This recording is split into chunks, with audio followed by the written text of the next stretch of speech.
Sarah Martinez had always believed that the hardest part of leaving the Navy SEALs was learning how to blend into civilian life. After 8 years of classified operations across 3 continents, she thought the biggest challenge would be finding a job that didn't make her feel like she was sleepwalking through existence. She never imagined that her past would catch up to her in the middle of a suburban grocery store on a Tuesday afternoon. The day started like any other since she'd moved to Millbrook, a quiet town in upstate New York where nobody asked too many questions, and the biggest excitement was usually the high school football games. Sarah had been living there for 6 months, working part-time at the local hardware store and trying to figure out what normal people did with their time when they weren't planning tactical operations or maintaining weapon systems. She had just finished her shift and stopped by Miller's Market to pick up ingredients for dinner. The familiar weight of her concealed carry pistol pressed against her hip. Old habits died hard, and some never died at all. She was reaching for a box of pasta when she noticed them. 3 men in dark suits moving through the store with the kind of purposeful stride that made her military training kick into high alert. They weren't shopping.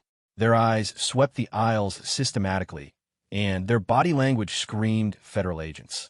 Sarah's pulse quickened as she recognized the type. Probably CIA or NSA, possibly FBI. She'd worked with enough of them during joint operations to spot the signs. The question was, what were they doing in Millbrook, and why did she have a sinking feeling they were looking for her? Sarah kept her head down and moved toward the checkout, but she could feel their attention shift in her direction. The tallest of the 3, a man with silver hair and the kind of pale complexion that suggested too many years behind a desk, had locked onto her. She saw him reach into his jacket. Not for a weapon, she realized, but for a photograph. Her blood ran cold. Somehow they'd found her. The checkout line moved with agonizing slowness. Mrs. Henderson, the elderly woman in front of her, was counting out exact change for her weekly groceries while chatting with the teenage cashier about her grandson's college plans. Sarah forced herself to appear calm, but her mind was racing through escape routes and contingencies. The store had 2 exits, the main entrance where the agents had entered, and the emergency exit near the pharmacy that would trigger an alarm but give her access to the alley behind the building. She was calculating the distance to her car when everything went wrong. The silver-haired man approached from her left while his 2 companions moved to flank her. Professional positioning, they'd done this before. Sarah's hands instinctively moved to a defensive posture, but she caught herself. These weren't hostiles in a war zone. This was a grocery store in small-town America, and she needed to remember that she was Sarah Martinez, hardware store employee, not Lieutenant Sarah Martinez, Navy SEAL. "Excuse me, miss," the silver-haired man said, his voice carrying the kind of authority that came from years of being obeyed without question. "Could we have a word with you?" "I'm sorry, but I think you have the wrong person," Sarah replied, keeping her voice steady. She noticed that other shoppers were starting to pay attention. An elderly man near the deli counter had pulled out his phone. Whether to call for help or record what was happening, she couldn't tell.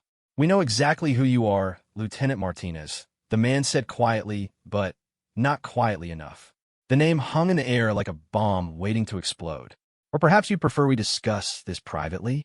Sarah felt the familiar surge of adrenaline that had kept her alive through more firefights than she cared to count. But this wasn't Afghanistan or Somalia. This was home, or at least the closest thing to home she'd found since leaving the service. The teenage cashier was staring at her with wide eyes, probably wondering if she should call her manager. "I don't know what you're talking about," Sarah said, but even as the words left her mouth, she knew it was futile. They had her real name, her military rank, and probably a lot more. The question was what they wanted and why they'd blown her carefully constructed cover to get it. The second agent, a younger man with the kind of military bearing that suggested recent service, stepped closer. Too close. Sarah's training kicked in automatically. Assess the threat, identify escape routes, neutralize if necessary. But these weren't enemy combatants. They were Americans, probably working for the same government she'd served faithfully for 8 years. "Ma'am, we really need you to come with us," the younger agent said. His tone was respectful, but firm. "There's been a situation, and we need your expertise." "What kind of situation?" Sarah asked, though part of her already knew she wasn't going to like the answer. In her experience, when federal agents tracked down former special operations personnel in grocery stores, it usually meant someone had made a terrible mistake or was about to. The silver-haired man glanced around the store, noting the growing number of curious onlookers. The kind that requires a particular set of skills. skills that very few people possess, skills that you've demonstrated in classified operations across multiple theaters. Sarah felt a chill run down her spine. Her classified file was supposed to be buried so deep that it would take a presidential order to access it. If these agents had been able to pull it, something very serious was happening. The kind of serious that made governments panic and reach for their most dangerous assets. "I'm retired," she said firmly. "Whatever this is about, I'm sure you can find someone else." The third agent, who had remained silent until now, finally spoke. He was older than the other two, with graying hair and the kind of weathered face that came from too many years in dangerous places. When he spoke, his voice carried the weight of someone who had seen the worst the world had to offer. 3 hours ago, a terrorist cell seized control of the Millbrook Elementary School, he said quietly. They're holding 247 children and 18 faculty members hostage. The local authorities are out of their depth. The FBI hostage rescue team is 2 hours away, and we've been told that the terrorists specifically asked for you. Sarah's world stopped. The grocery store, the other shoppers, even her own carefully maintained cover. All of it became irrelevant in an instant. Millbrook Elementary was less than 2 miles away. She'd driven past it dozens of times, had even considered volunteering there as part of her effort to build a normal life. "They asked for me specifically," she managed to say. By name and rank, the silver-haired man confirmed. They claimed to have intelligence about Operation Desert Falcon.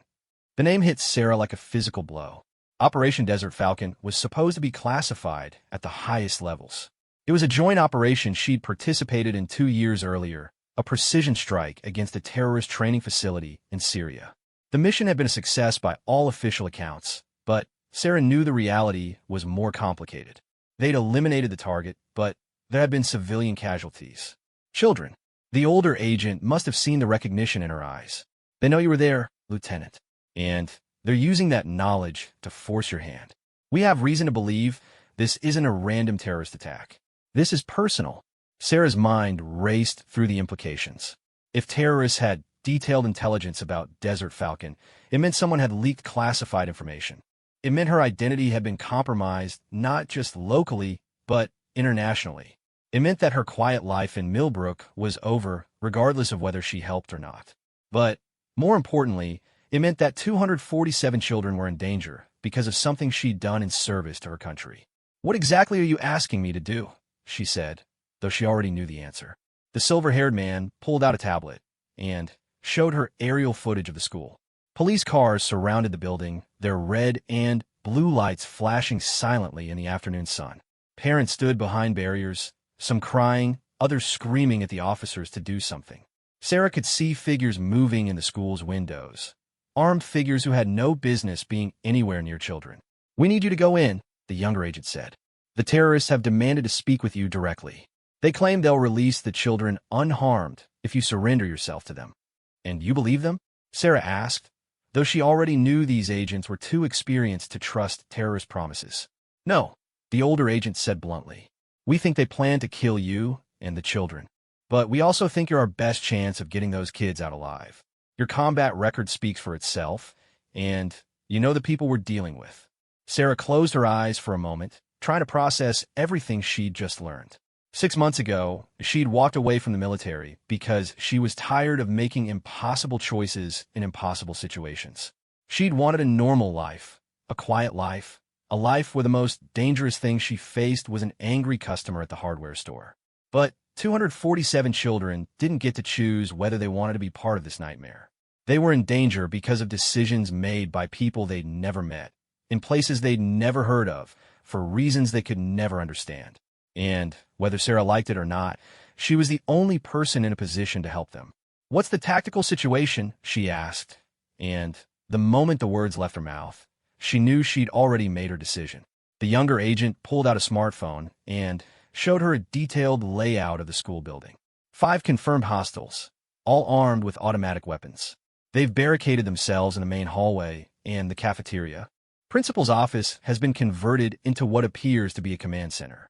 Local SWAT has the building surrounded, but they haven't made any aggressive moves. Demands. Besides asking for you, they want safe passage out of the country and the release of 3 prisoners currently held at Guantanamo Bay, the silver-haired man said. Standard terrorist demands that we have no intention of meeting.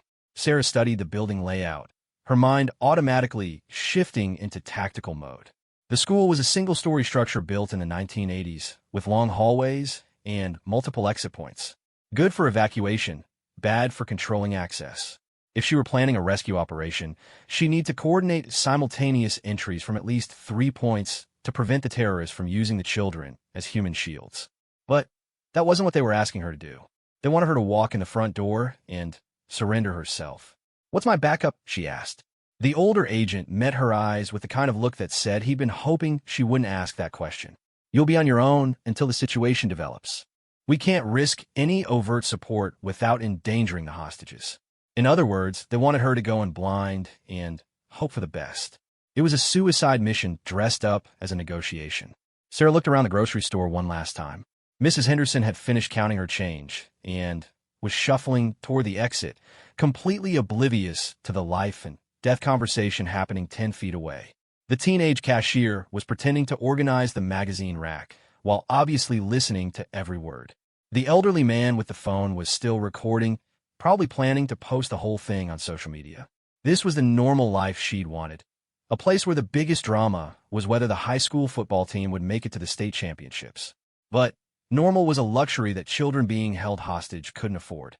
"I'll need my gear," she said finally. The silver-haired man nodded. "It's already in our vehicle. Full tactical loadout, plus some items specifically requested for this situation." "What kind of items?" "The kind that don't officially exist," the older agent said grimly. "The kind that will be disavowed if this goes wrong." Sarah almost smiled at that. In her experience, if something could be disavowed, it probably would be. That was the nature of the business she'd thought she'd left behind. "One more question," she said as she followed the agents toward the exit. "How did they know where to find me?" "My location was classified." The three men exchanged glances that told her more than any words could. Someone had betrayed her. Someone with access to her file. Someone who knew not just her real identity, but her current location. Someone on the inside. "We're still investigating that," the silver-haired man said, but his tone suggested they already had suspicions. As they walked toward a black SUV parked near the store's entrance, Sarah felt the familiar weight of responsibility settling on her shoulders. For 6 months, she'd been just another face in a small town. In a few minutes, she'd be Lieutenant Sarah Martinez again, walking into a situation where failure meant the deaths of innocent children. The afternoon sun felt warmer than it should have as she climbed into the SUV, leaving her quiet life behind in a grocery store parking lot. Through the window, she could see parents arriving at the police barriers around the school, their faces twisted with fear and desperation. Some were crying, others were angry, but all of them were looking for someone to save their children. Sarah Martinez had spent 8 years being that someone for her country. Now she had to do it one more time for 247 children who didn't even know her name. The SUV pulled away from the grocery store, and Sarah realized she might never see it again. But as they drove toward the school, toward the waiting terrorists and the children whose lives hung in the balance, she found that she didn't mind. Some things were worth sacrificing a normal life for. The war had found her again, and this time it was personal. The ride to Millbrook Elementary took 12 minutes, but it felt like hours. Sarah sat in the back of the black SUV, checking her equipment with a methodical precision that had kept her alive through countless operations. The gear was military grade, but unmarked. No serial numbers, no manufacturing stamps, nothing that could trace back to any official source. Her tactical vest held ceramic plates rated for rifle rounds, and the modular pouches contained everything she might need. Flashbang grenades, smoke canisters, zip ties, medical supplies, and a communications device that would let her stay in contact with the command center they were establishing. Her sidearm was a Sig Sauer P226, her preferred weapon from her SEAL days, loaded with hollow-point round designed to stop threats without over-penetrating. But the most important piece of equipment was a small device that looked like a standard radio, but was actually something much more sophisticated. The older agent had handed it to her without explanation, but Sarah recognized it immediately. It was a real-time intelligence gathering system capable of transmitting audio and video to remote analysts who could provide tactical support. "Tell me about the terrorists," she said as they approached the school. She could see the police perimeter ahead, squad cars, SWAT vehicles, and a growing crowd of parents and media personnel. The silver-haired agent, who had introduced himself only as Director Walsh, pulled out a file folder. The cell leader goes by the name Ahmed Hassan. Syrian national, former Republican Guard. He's wanted for terrorist activities in 3 countries, including a bombing in Damascus that killed 47 civilians. Sarah studied the photographs Walsh handed her. Hassan was in his 40s, with the kind of weathered face that came from years of warfare. But what caught her attention was his eyes. They held the cold intelligence of someone who planned operations, not just carried them out. The other 4 are less experienced, Walsh continued. Mostly recruited muscle, probably brought in specifically for this operation. But Hassan is the real threat. He's been planning this for months, possibly years. How do we know that? Because he knew exactly when you'd be at that grocery store, the younger agent said from the front seat.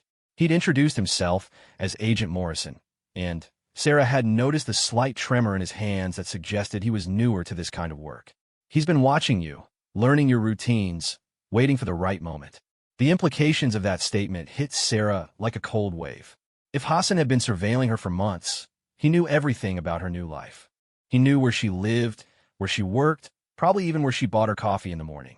The privacy and anonymity she'd worked so hard to build had been an illusion. What does he want? She asked, though she suspected the answer was more complicated than simple terrorist demands. Revenge, the older agent said bluntly. He'd identified himself as Agent Carter, and his tone carried the weight of someone who'd seen too many operations go wrong. Operation Desert Falcon killed his brother and nephew. The brother was a high-value target, but the nephew was only 12 years old. Sarah closed her eyes, remembering that night in Syria. The intelligence had indicated a terrorist training facility, but when they'd breached the compound, they found families living there as well. The decision to proceed with the mission had been made at levels far above her pay grade, but she'd been the one to pull the trigger. The brother had been armed and dangerous. The nephew had been in the wrong place at the wrong time. He wants me to suffer the way he suffered, she said quietly. That's our assessment, Walsh confirmed. But there's more to it. Hassan isn't just looking for personal revenge. He's trying to expose the classified operations that resulted in civilian casualties. He's already leaked portions of your file to several international media outlets. If this situation goes public, it could compromise ongoing operations worldwide. The SUV pulled up to the police command post, a collection of vehicles and temporary structures about 2 blocks from the school.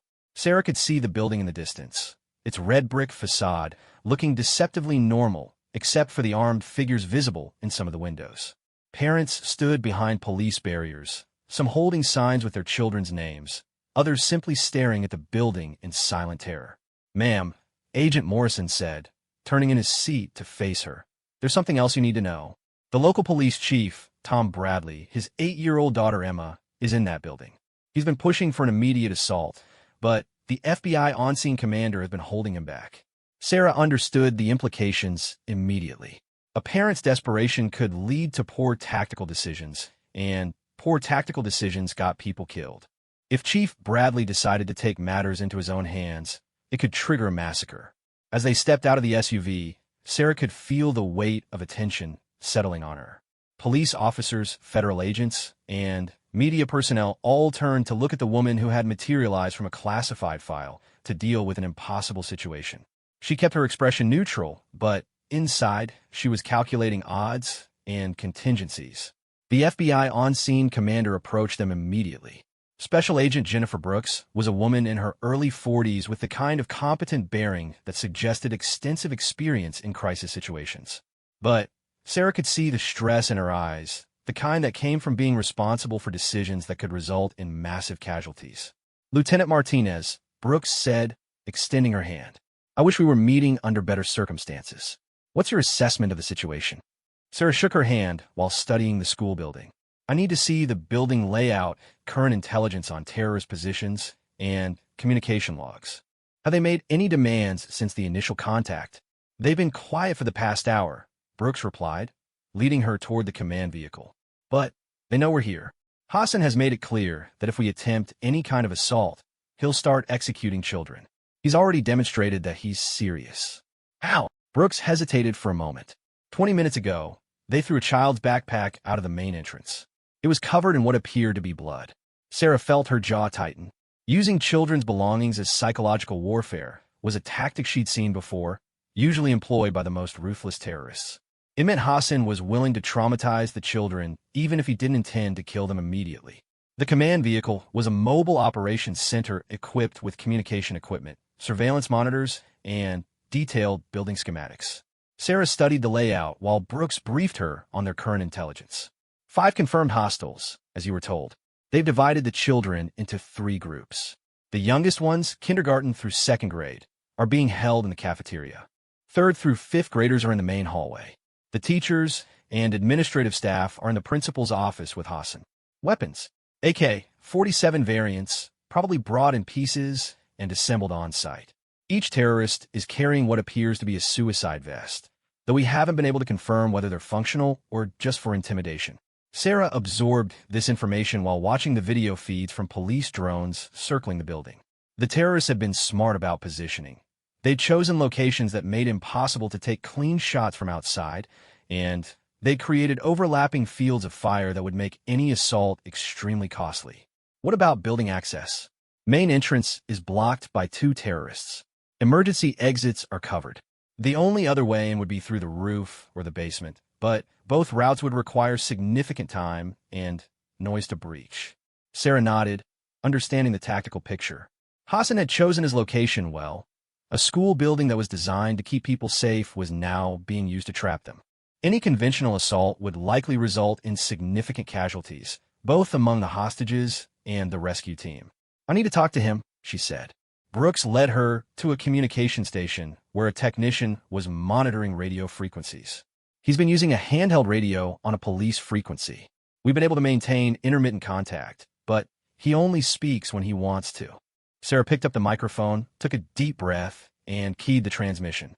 "Hassan, this is Lieutenant Martinez. I understand you wanted to speak with me." For a moment, there was only static. Then, a voice came through the speaker, accented English spoken with the careful precision of someone for whom it wasn't a native language.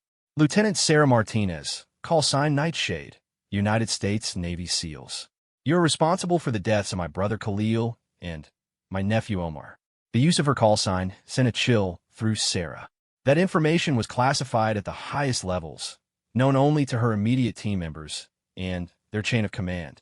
Either Hassan had extraordinary intelligence resources, or someone with access to her complete military record had provided it to him. "I remember that night," Sarah replied, keeping her voice steady. "Your brother was armed and firing at American personnel. I did what I had to do. And my nephew, was he also armed? Was a 12-year-old boy a threat to your elite soldiers?" The question hung in the air like an accusation. Sarah remembered the boy, small for his age, running toward his father when the shooting started. In the chaos of the firefight, with muzzle flashes and explosions obscuring everything, someone had mistaken his movement for an attack. The shot had come from her position, but Sarah had never been entirely sure whether she'd pulled the trigger or if it had been one of her team members. "Children should never pay the price for adult conflicts," she said finally. "If you want justice for your nephew, take it up with me. Let these children go." "Justice?" Hassan's voice carried a bitter laugh. "There is no justice for my family, Lieutenant. But there can be understanding. You took my family from me. Now you will choose which of these families to save." A chill ran down Sarah's spine. "What do you mean? I have 247 children here, Lieutenant. Beautiful, innocent children. You have 30 minutes to enter this building and surrender yourself to me. If you do, I will release half of them unharmed. If you don't, I will begin executing them one by one until you comply. And the other half, they stay with me until my demands are met. Safe passage for my team, release of our brothers from Guantanamo, and a public confession from you about the war crimes committed during Operation Desert Falcon." Sarah looked around the command vehicle at the faces of the federal agents and police officers listening to the conversation. She could see the calculations in their eyes, the math of acceptable casualties, the probability of successful negotiations, the political ramifications of various courses of action. But all she could think about was 247 children who had woken up that morning expecting nothing more dangerous than a spelling test or a game of tag at recess. "I need to discuss this with my team," she said into the microphone. "You have 30 minutes, Lieutenant. After that, the first child dies. And, Lieutenant, don't attempt any rescue operations. I have eyes on your positions, and any aggressive action will result in immediate executions."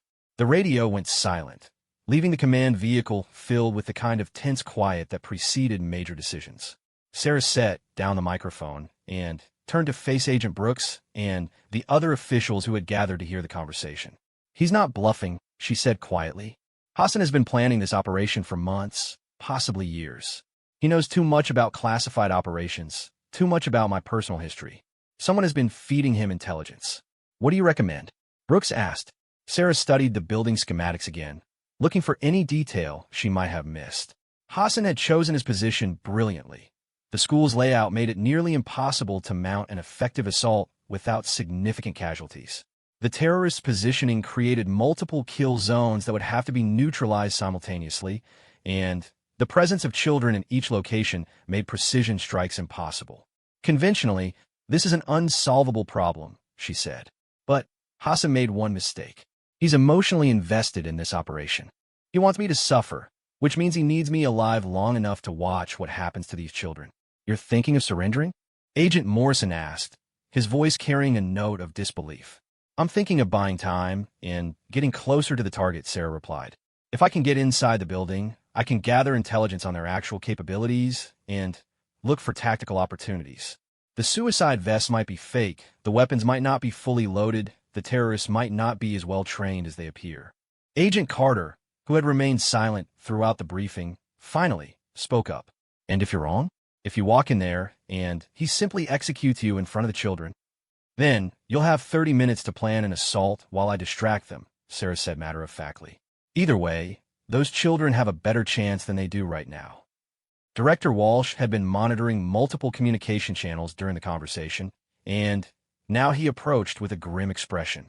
"We just received word from Washington. This situation has been classified at the highest levels. Whatever happens here, it cannot become public knowledge. Too many ongoing operations would be compromised." Sarah understood what he wasn't saying. If she went into that building and things went wrong, the government would deny any knowledge of her actions. Her service record would be buried, her sacrifice would be classified, and the families of any casualties would never know the truth about what happened to their children.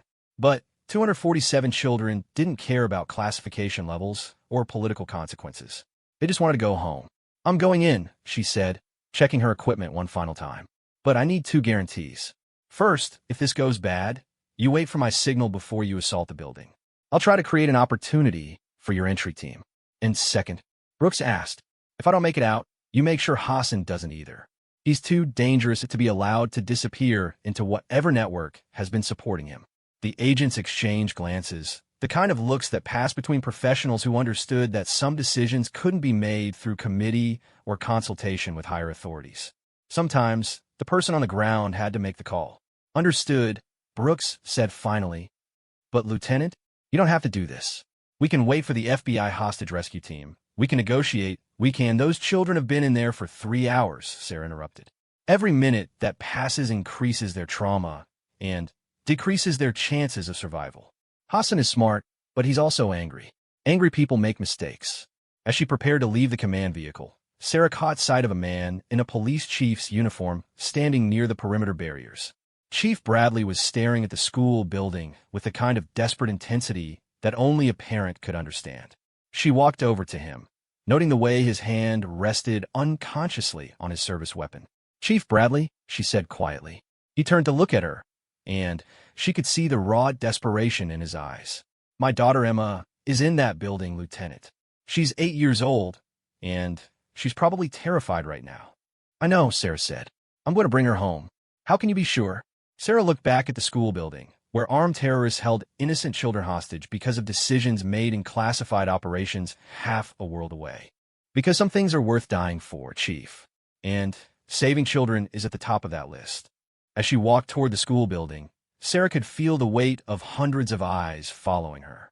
Parents, police officers, federal agents, media personnel, all of them watching a former Navy SEAL walk into what might be her final mission. The afternoon sun cast long shadows across the playground equipment that stood empty and abandoned.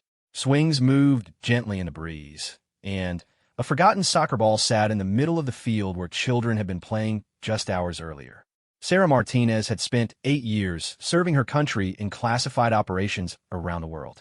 Now she was about to begin the most important mission of her career, a walk across a playground to face a man who wanted her dead in order to save children who didn't even know her name. The war had followed her home, but this time she was ready for it. Sarah's footsteps echoed across the empty playground as she approached Millbrook Elementary School. The building that should have been filled with the sounds of children learning and playing was now eerily silent, its windows dark except for the occasional shadow of an armed figure moving inside. She had removed most of her tactical gear at Hassan's insistence, keeping only a concealed communications device and a small backup weapon. Her hands were raised in a gesture of surrender, but her mind was working through escape routes and tactical opportunities. The playground equipment could provide cover, the building's fire exits could serve as extraction points, and the surrounding police perimeter could deliver supporting fire, if necessary. But first, she had to get inside without triggering a massacre. "Stop there!" A voice called from the main entrance. One of Hassan's men appeared in the doorway, his AK-47 pointed directly at her. He was young, probably no more than 25, with the kind of nervous energy that made him dangerous. "Remove your jacket and turn around slowly." Sarah complied, knowing that any sudden movement could result in gunfire that would endanger the children inside. The terrorist searched her remotely, using hand signals to direct her movements while maintaining a safe distance. Professional paranoia, Hassan had trained his people well. "Move toward the door," the young man ordered. "Hands where I can see them." As Sarah approached the entrance, she could hear sound from inside the building. Children crying, adults trying to comfort them, and the low murmur of the terrorists communicating in Arabic. The sounds of fear and desperation that no child should ever experience. The interior of the school had been transformed into a fortress.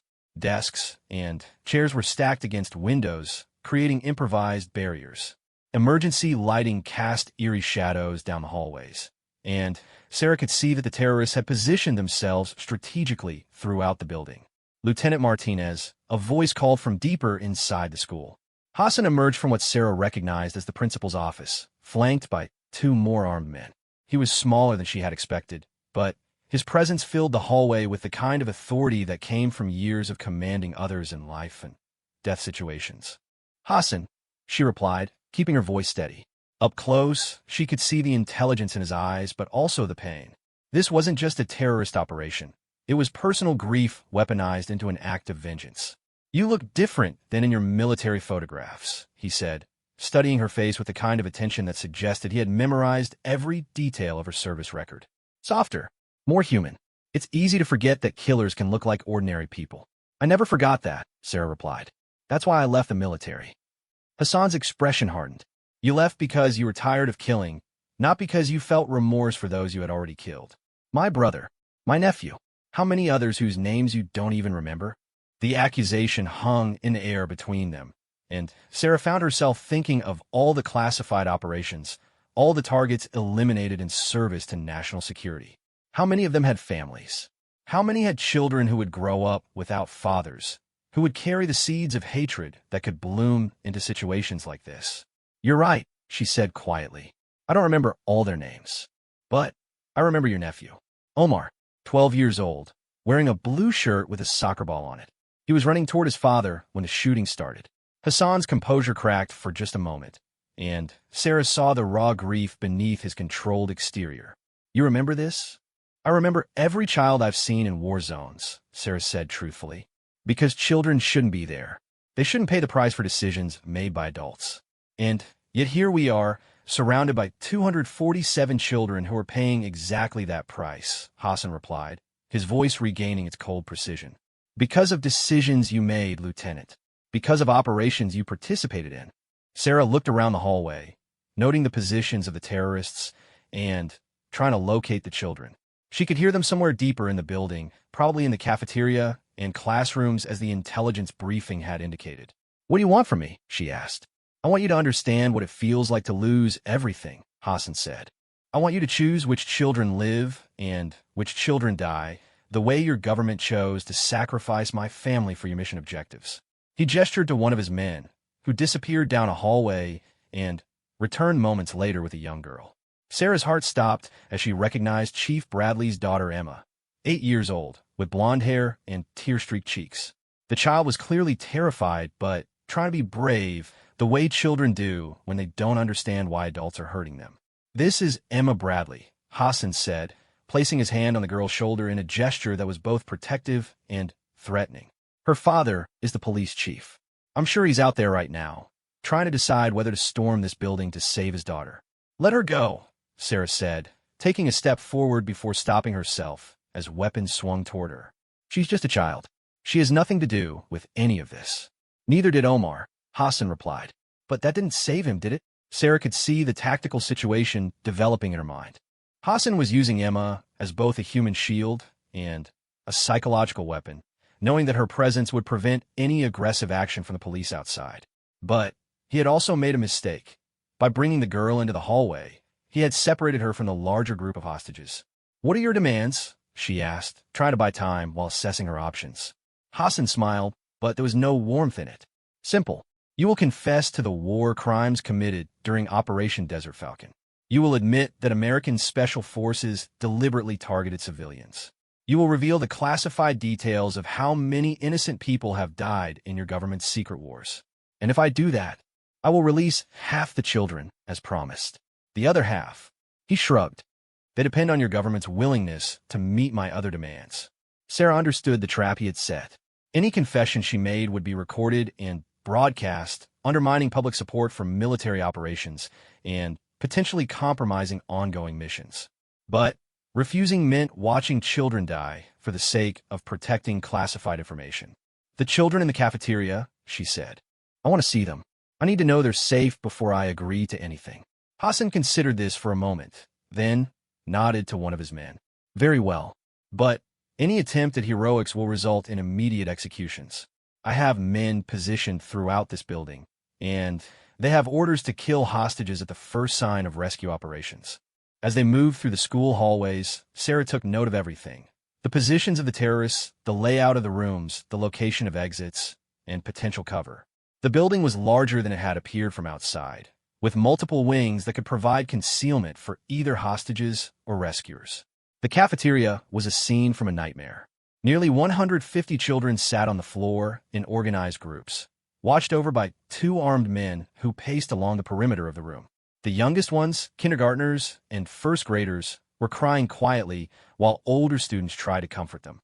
Teachers moved among the groups, doing their best to maintain calm in an impossible situation. Sarah's trained eye immediately assessed the tactical challenges.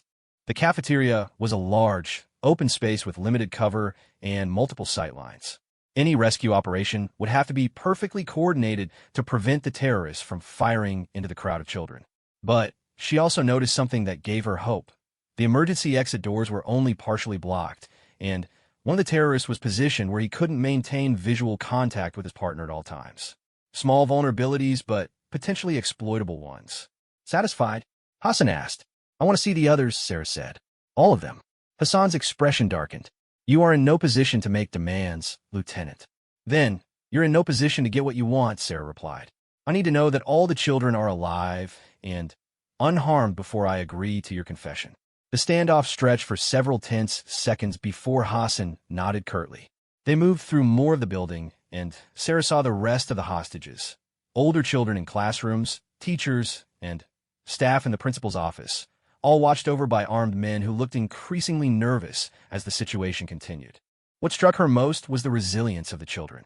Despite their fear, despite being held captive by armed strangers, they were finding ways to comfort each other.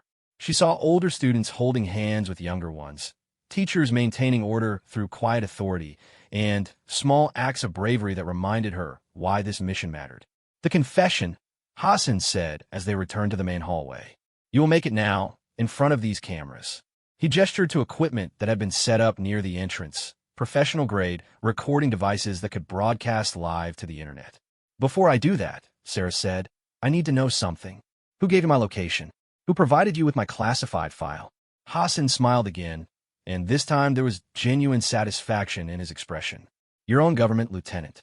Or at least certain elements within it who believe that the American people deserve to know the truth about what is done in their name." The implications of that statement hit Sarah like a physical blow. If Hassan was telling the truth, then this operation wasn't just about personal revenge. It was part of a larger conspiracy to expose classified military operations. Someone with high-level access had betrayed not just her, but potentially hundreds of ongoing operations around the world. Who? She demanded. Someone who lost faith in the righteousness of American foreign policy, Hassan replied. Someone who decided that transparency was more important than operational security. Before Sarah could respond, the sound of helicopters filled the air outside the building. Through the windows, she could see news helicopters circling overhead, their cameras undoubtedly broadcasting live footage of the standoff. Hassan's plan was working. The story was going public, and any confession she made would be seen by millions of people. The world is watching, Lieutenant, Hassan said. Your government's dirty secrets are about to be exposed. You can either be part of that exposure, or you can watch children die to protect those secrets. Sarah looked at Emma Bradley, who was still standing nearby, with tears streaming down her face. The little girl was trying to be brave, but Sarah could see the terror in her eyes. Beyond her, in the other parts of the building, 246 other children were experiencing the same fear. If I make this confession, Sarah said slowly, if I reveal classified information, how do I know you'll keep your word about releasing the children? You don't, Hassan admitted, just as I don't know whether your government will keep any promises they make to me. But, unlike your people, Lieutenant, I have never lied to children. The radio on Hassan's belt crackled to life. One of his men was reporting movement outside the building. FBI hostage rescue teams had arrived and were taking positions around the perimeter. The window of opportunity for a peaceful resolution was closing rapidly. Decide, Lieutenant, Hassan said, his voice gaining urgency. Make the confession, or watch me begin executing children one by one. Sarah closed her eyes for a moment, thinking of all the factors in play. The children's lives, the classified operations that could be compromised, the political ramifications of admitting to civilian casualties, the precedent that negotiating with terrorists would set. But when she opened her eyes, all she could see was Emma Bradley's terrified face. I'll make the confession, she said quietly. Hassan smiled triumphantly and gestured toward the cameras. But as Sarah moved toward the recording equipment, her mind was already working through the next phase of her plan. The confession would buy time, but it wouldn't end this crisis. Hassan wanted more than just her admission of guilt. He wanted her to suffer the way he had suffered, which meant she had to find a way to turn his desire for revenge against him. I am Lieutenant Sarah Martinez, United States Navy SEALs, she began, looking directly into the camera. But even as she spoke the words that would potentially destroy her career and compromise ongoing operations, she was calculating distances, assessing vulnerabilities, and preparing for the moment when talking would end and action would begin. Because 247 children were depending on her to do more than just confess to past mistakes. They needed her to prevent future tragedies. The confession was just the beginning. Sarah stood before the cameras, her voice steady despite the weight of what she was about to reveal. The confession Hassan wanted would expose classified operations, compromise ongoing missions, and potentially end her career in disgrace. But as she looked at Emma Bradley's terrified face, she knew that some prices were worth paying. I am Lieutenant Sarah Martinez, United States Navy SEALs, she began, the words being broadcast live to news networks around the world. I participated in Operation Desert Falcon, a classified mission in Syria, 2 years ago. During that operation, civilian casualties occurred, including the death of a 12-year-old boy named Omar Hassan. Hassan listened with satisfaction as Sarah detailed the mission. The intelligence reports that had indicated a terrorist training facility, the decision to proceed despite evidence of civilian presence, the firefight that had resulted in multiple deaths. But what he didn't realize was that Sarah was also using the confession to send coded messages to the FBI teams outside. Every detail she revealed about the Syrian operation contained information about the current situation, the number of terrorists, their positions, their weapons, the location of hostages. She described the 5-man team that had entered the Syrian compound, indicating 5 terrorists in the school. She mentioned the 3 separate buildings they had searched, revealing that hostages were being held in 3 different areas. The boy was not armed, Sarah continued, her voice carrying genuine regret. He was running toward his father when the shooting started. In the chaos of combat, someone from our team fired the shot that killed him. I take responsibility for that death, as the team leader. Hassan's eyes gleamed with vindication, but Sarah could see that her coded intelligence was being received. Through the windows, she could observe subtle changes in the FBI positions outside, teams moving into flanking positions, snipers adjusting their angles, preparations for a coordinated assault. But the confession was also having another effect. As word spread through social media and news networks, public opinion was beginning to shift.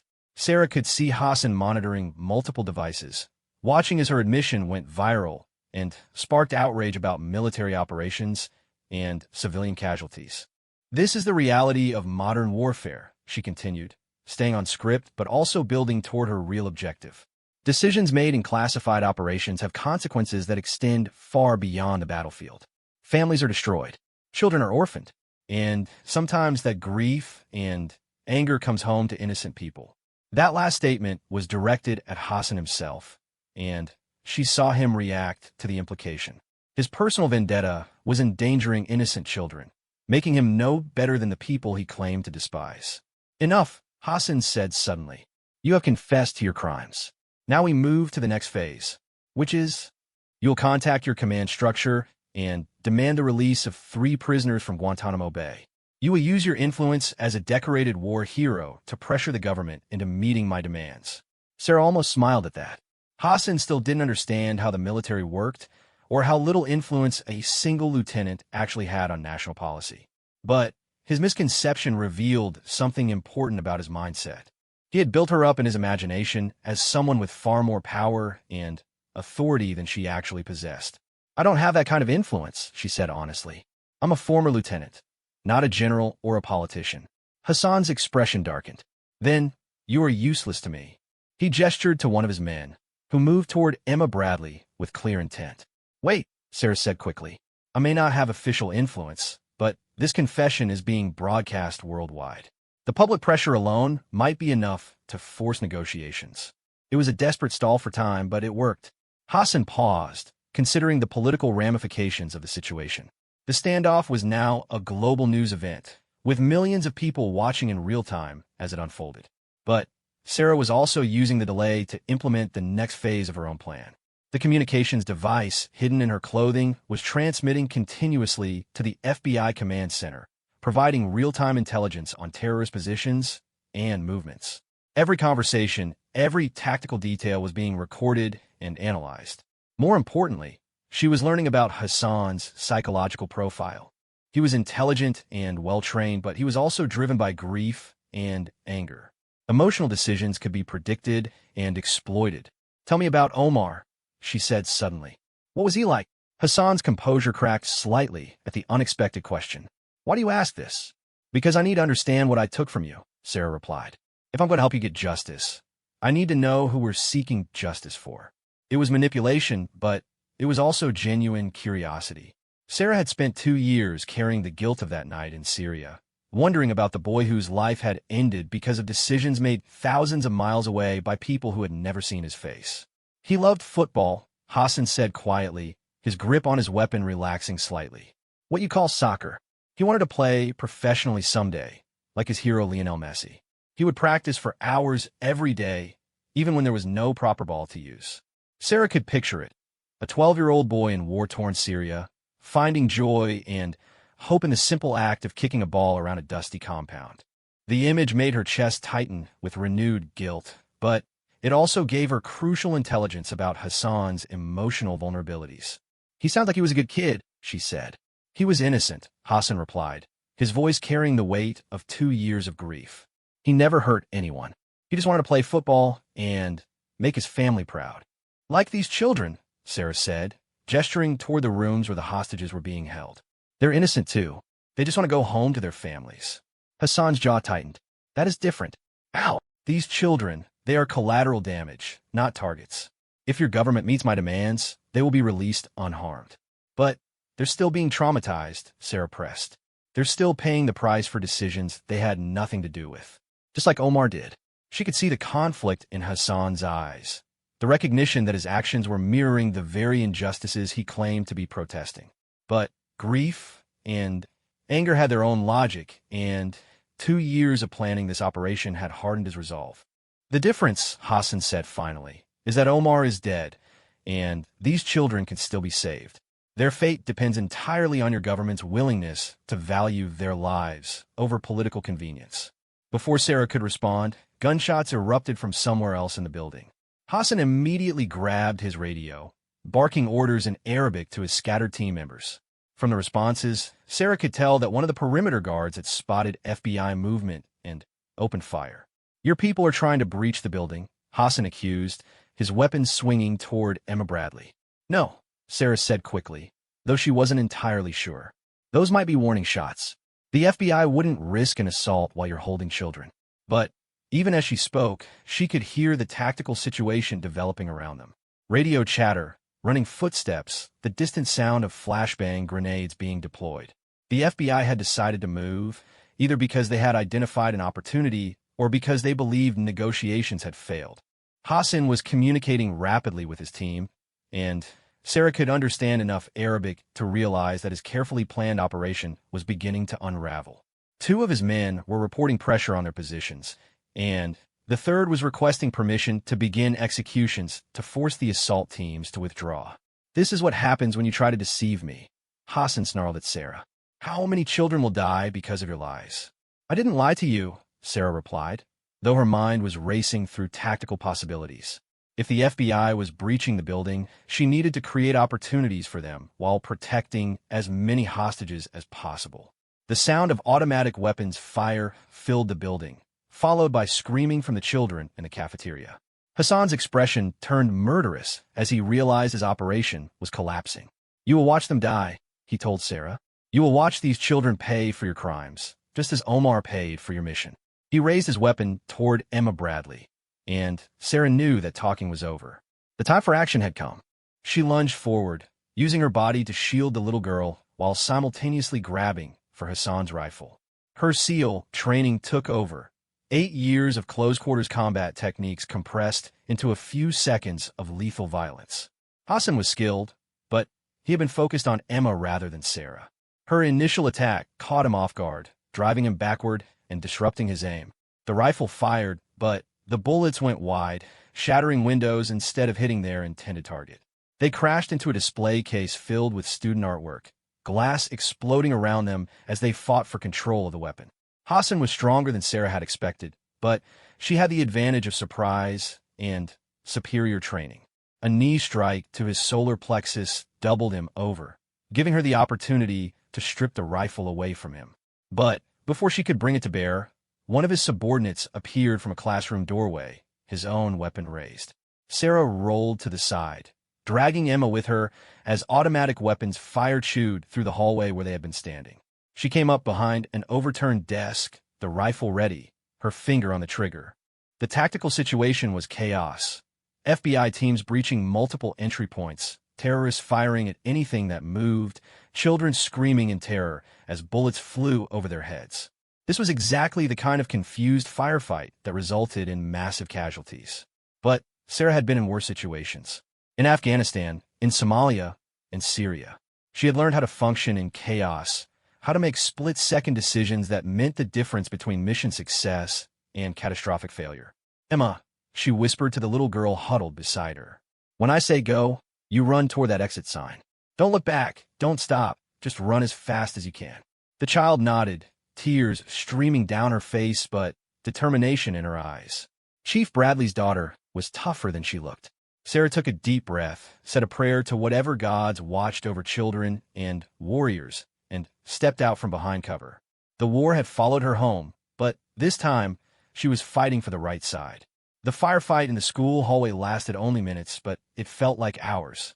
Sarah moved with the precision that had kept her alive through countless operations, her muscle memory taking over as she engaged the terrorists while protecting Emma Bradley. Her first shots took down the subordinate who had emerged from the classroom, center mass hits that dropped him instantly.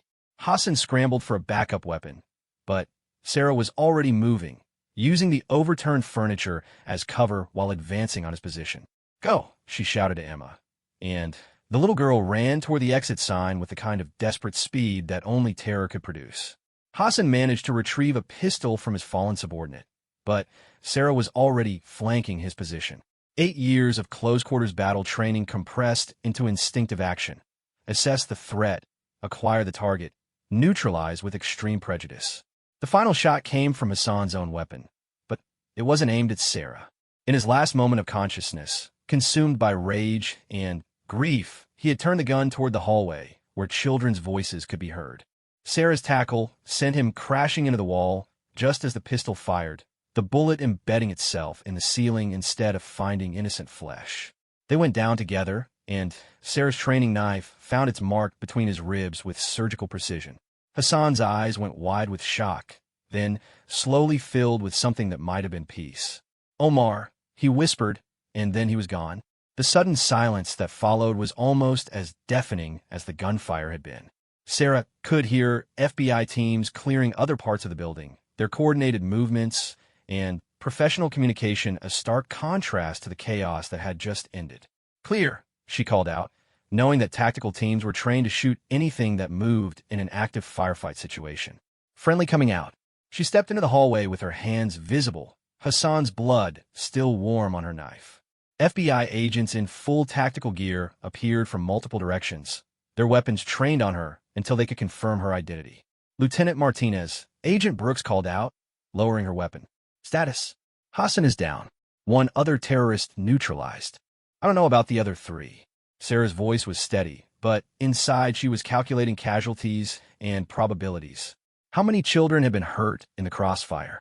How many would carry psychological scars for the rest of their lives?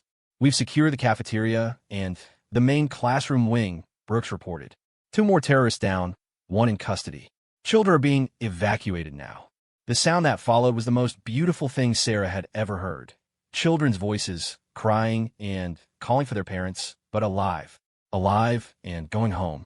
Emma Bradley appeared at the exit, surrounded by FBI agents, but looking back over her shoulder. When she saw Sarah, she broke away from her escorts and ran back down the hallway. "Thank you," the little girl whispered as she threw her arms around Sarah's waist. "Thank you for saving us." Sarah knelt down to Emma's level, fighting back emotions that had no place in a tactical situation. "You were very brave," she said. "Your daddy's going to be so proud of you." "Will you tell him?" Emma asked. "Will you tell him I wasn't scared?" "I'll tell him you were the bravest little girl I've ever met," Sarah promised, and she meant every word. Chief Bradley appeared moments later, his police uniform rumpled and his face streaked with tears. He swept Emma into his arms, holding her as if he might never let her go again. "I don't know how to thank you," he said to Sarah over his daughter's head. "Just hold her," Sarah replied. "That's all the thanks I need." As the evacuation continued, Sarah found herself standing in the hallway where Hassan had died, looking at the blood on her hands and thinking about the chain of events that had led to this moment. Operation Desert Falcon had been classified as a success, but its consequences had followed her home and endangered innocent children. Agent Brooks approached with a secure communication device. "Washington wants to debrief you immediately," she said. "There are questions about how Hassan obtained classified information about your operations." Sarah took the phone, knowing that the next conversation would determine whether she faced prosecution for revealing classified information or commendation for saving lives. In the end, it didn't matter. She had made her choice in a grocery store parking lot, and she would live with the consequences. "This is Martinez," she said into the phone. "Lieutenant, this is Director Patterson." "Inesse," the voice replied. "We need to discuss your confession and its implications for ongoing operations." "My confessions save lives," Sarah said flatly. "If that compromises your operations, maybe you should reconsider what those operations are trying to accomplish." There was a long pause before Patterson replied. "The investigation into the intelligence leak is ongoing. Until it's resolved, you're being placed on administrative status, pending review." "I understand." Sarah had expected as much. The government couldn't officially approve of her actions, even if they had been necessary. However, Patterson continued, "There may be opportunities for someone with your skills and experience. Unofficial opportunities that require individuals willing to operate outside normal channels." Sarah almost smiled at that. After everything that had happened, they still wanted to use her. Still wanted her to be their weapon, their asset, their solution to problems that couldn't be solved through official means. "I'll consider it," she said, though she already knew her answer. As the last of the children were evacuated from the building, Sarah walked through the empty hallways that had been the site of so much terror just hours earlier. Student artwork hung on the walls, crayon drawings of families, essays about what they wanted to be when they grew up, photos from field trips, and classroom celebrations. This was what Hassan had threatened. This was what she had fought to protect. Not classified operations or national security interests, but the simple right of children to grow up without fear, to dream about their futures, to believe that adults would keep them safe. Agent Morrison approached as she reached the main entrance. "Ma'am, there's someone who wants to speak with you." Outside, the media circus was in full swing. News vans lined the streets, reporters provided live updates, and parents who had spent hours in terror were finally being reunited with their children. But Morrison led her away from the chaos to a quiet spot near the playground. A woman was waiting there, middle-aged, wearing civilian clothes, but carrying herself with the bearing of someone accustomed to authority. Sarah didn't recognize her, but she recognized the type. "Lieutenant Martinez," the woman said. "I'm Sarah Chun, Deputy Director of the CIA. I want to speak with you personally about what happened here today." "What about it?" "Hassan's intelligence was too good," Chun said bluntly. "He knew things about your operations that only a handful of people had access to. We believe there's a mole in the intelligence community, someone who's been feeding information to terrorist networks for months, possibly years." Sarah felt a chill run down her spine. If Chun was right, then Hassan's operation was just the beginning. Other classified missions could be compromised, other operators could be targeted, other innocent people could be put in danger. "What do you want from me?" she asked. "Help us find them," Chun replied. "You've seen firsthand what happens when classified information falls into the wrong hands. You understand the stakes involved." Sarah looked back at the school building where 247 children had been held hostage because of decisions made in Syria 2 years earlier. She thought about Omar Hassan, the 12-year-old boy whose death had triggered this chain of events.